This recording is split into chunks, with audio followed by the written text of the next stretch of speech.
안녕하세요. 막자입니다. 굉장히 오랜만에 인사를 드리게 돼서 되게 반갑고 또 죄송하기도 하네요. 회사 일이 엄청 요새 되게 바빴어요. 진짜 미칠 듯이 바빠가지고 촬영할 그런 마음과 시간적인 여유가 좀 나지 않았던 것 같아요. 회사 일이 되게 바빠지다 보니까 또 조직 개편의 그런 스멜이 나면서 약간 과연 내가 이 자리를 내년에도 지킬 수 있을까 이런 걱정이 막 드는 거예요. 그러니까 은퇴에 대해서 조금 더 구체적으로 생각해 보게 되더라고요. 사실 조금 그전에는 막연하게 그냥 3년 회사 더 다니면 되겠지 이렇게 생각했다면 지금은 언제 잘릴지도 모르니까 대비를 하자 이런 느낌으로 좀 바뀐 것 같아요. 제가 걱정이 되게 많고 좀 불안한 타입이라서 은퇴에 대한 불안과 걱정이 좀 많거든요. 인플레이션이 되게 심각하잖아요. 요새 뭐 다 밖에서 나가서 사 먹으면 무조건 다 10,000원이 넘는데 저는 아직도 김밥 한 줄에 1,000원 하던 그게 유전자에 각인되어 있어가지고 너무 비싸게 느껴지는 거예요. 막 김밥 하나에 막 4,000원 이러니까.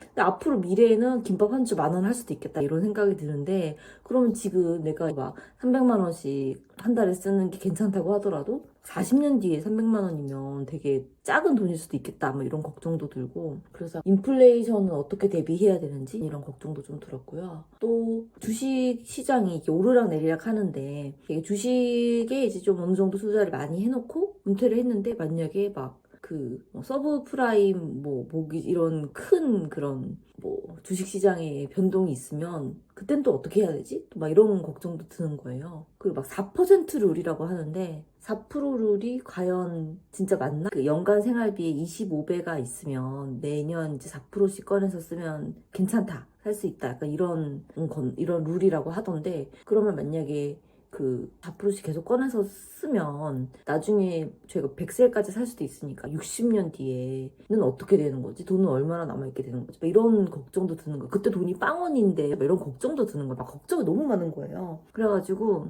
어떻게 할까? 막 이렇게 인터넷을 막 좀 검색을 해봤어요. 약간 이 파이어? 약간 은퇴를 이제 꿈꾸는 그런 사람들 커뮤니티가 되게 많고 보니까 레딧이라는 미국 사이트에 파이어 커뮤니티가 좀 크게 있더라고요. 그래서 거기서 또 막 글을 눈팅을 하면서 읽다가 내가 모아놓은 자산의 몇 프로씩 인출해서 써야 안전한가에 대해서 진짜 엄청나게 막 길게 글을 막 논문 같은 글을 쓴 사람이 있는 거예요. 그 블로그가 있더라고요. 그래서 그 블로그를 이렇게 좀 찬찬히 읽으면서 은퇴에 대한 그런 생각을 좀 정리해 나가고 있어요.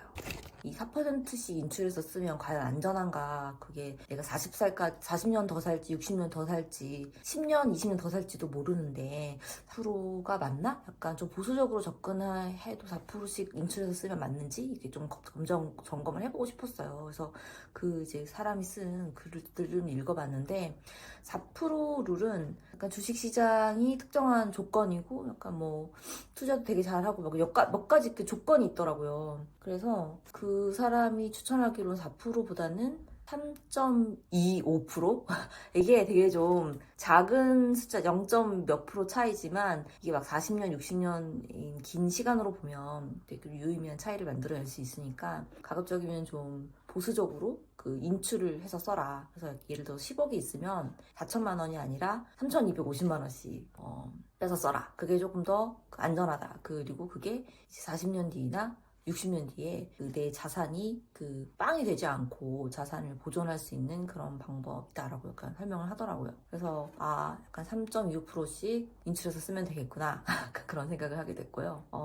또 그런 게 있더라고요. 주식시장이 너무 이렇게 올라가 있을 때 은퇴를 하게 되면 또 이게 올라갔다 내려갔다 하니까 내가 만약에 은퇴를 하고 이제 더 이상 수입이 없는데 주식시장이 내려갔다. 그러면 좀 힘들잖아요. 이게 내가 5년, 10년이 아니고 막 30년, 60년 이 돈 가지고 살아야 되는데 그래서 주식시장이 얼마나 과열되었는지 아니면 좀 너무 저평가되었는지를 이제 평가하는 그런 지표가 있는데 그 지표에 따라서도 좀 인출률을 좀 다르게 해야 된다고 하더라고요. 지금 보니까 그 지표에 따르면 지금 현재 주식시장은 좀 과열되어 있는 좀 좀 고평가되어 있는 상황인 것 같긴 하더라고요. 그래서 만약에 지금 내가 당장 은퇴를 해야겠다, 은퇴를 하고 싶다라고 하면 그 인출률을 3.25%가 아니라 3% 정도? 아니면 그것보다 더 낮게 한다든지 약간 그런 식의 접근을 좀 해야 될 것 같다, 그렇게 생각이 들었어요. 진짜 이렇게 생각하게 된 이유가 정말로 이렇게 회사가 어떻게 될지 모르겠는 거예요.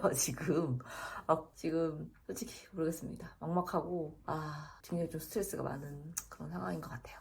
그 블로그에 올린 글을 다 읽어보진 않았는데 뭐 집을 사는 게 좋은지 아니면 월세를 계속 내고 나머지 돈을 좀 굴리는 게 더 나은지 뭐 이런 거에 대한 좀 평가도 있고, 뭐 나중에 이제 연금이나 이런 게 다 국민연금도 그렇고 뭐 각자 개인연금이 조금씩은 있잖아요. 저도 국민연금을 오랫동안 가입해왔고, 그리고 개인연금도 이제 세금 절세 문제로 조금 갖고 있는데 그 퇴직금 계좌도 있고, 근데 그거에 대해서 어느 정도 그게 규모가 되면 뭐 나의 그 인출률을 조금 더 높인다든지 낮춘다든지 할 수가 있다, 뭐 이렇게 되어 있긴 한데, 제가 봤을 때는 거기서 나오는 돈이 저는 되게 크진 않기 때문에 만약에 당장 은퇴를 한다고 하면 국민연금도 뭐 몇십만 원 정도? 용돈 정도 수준일 거고, 개인연금도 용돈 정도 수준일 것 같아서 일단은 그 나중에 연금을 받는다고 하더라도 그거는 약간 보너스 용돈 개념으로 생각하지, 뭔가 그걸 가지고 내가 돈을 조금 더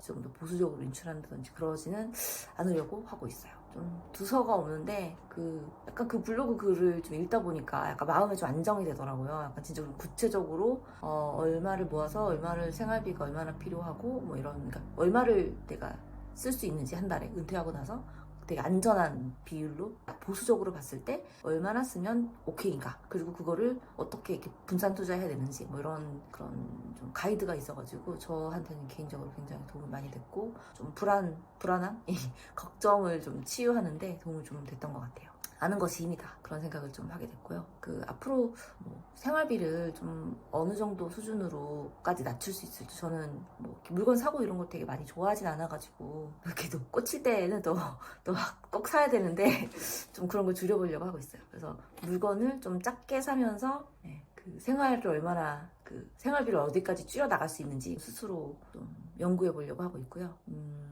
그리고 세금이 좀 걱정되더라고요. 건강보험료가 좀 걱정인 것 같아요. 그래서 만약에 은퇴를 하게 되면 건강보험료는 얼마나 나올지 그게 조금 걱정이 되는 부분이 있고요. 그건 또 조금 더 고민해봐야겠죠. 그리고 시골에 내려가서 살고 싶었는데 시골에 당장 집을 사는 건 어려울 것 같고, 시골에 내려간다고 했을 때 뭔가 집이나 이런 것들을 좀 어떻게 자산을 배분해야 되는지 뭐 그런 것도 좀 고민해볼 생각인데, 지금 느낌으로는 만약에 내일 당장 잘린다고 했을 때 집을 팔고 갖고 있는 현금을 가지고 시골 내려가서 되게 그냥 작은 집을 구해서, 아니면 부모님 집에 좀 얹혀 살면서, 엄마 집에 얹혀 살면서 약간 뭘 어떻게 할지 좀 고민해 볼 수 있는 정도의 여력은 있는 것 같아요. 일단은 현금 자산을 가지고 거기서 나온 이익금을 현금화해서 사용하는 방향으로 좀 생각을 하고 있어요.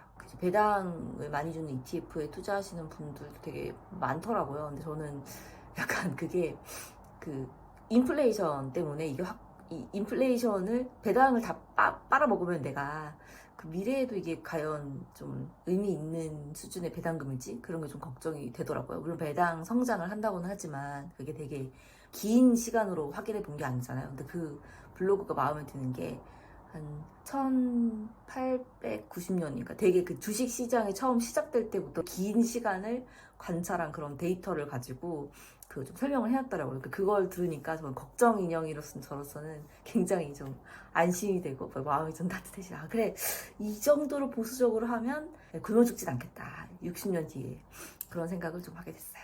두서가 없네요. 너무 오랜만에 인사드리게 됐는데, 사실 요새 제일 걱정되고 막 고민되는 부분이 이제 회사에 대한 고민?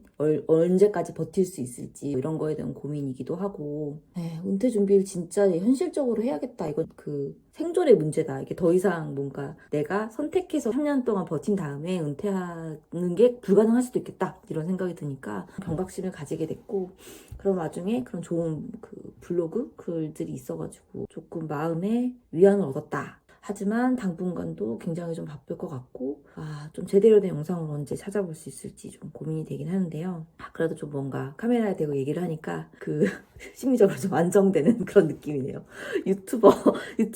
전문 유튜버가 된 것 같은 그런 느낌? 그래가지고 그렇습니다. 아무튼 너무 이렇게 구독자분들께 너무 오랜만에 인사드리게 돼서 죄송하고, 그리고 구독해주신 분들 너무 감사드리고요. 사실 영상은 어느 정도 조금 쌓여 있긴 있어요. 편집을 할 때까지 조금 기다려주시면 좋을 것 같다, 뭐 이런 생각이 들었고요.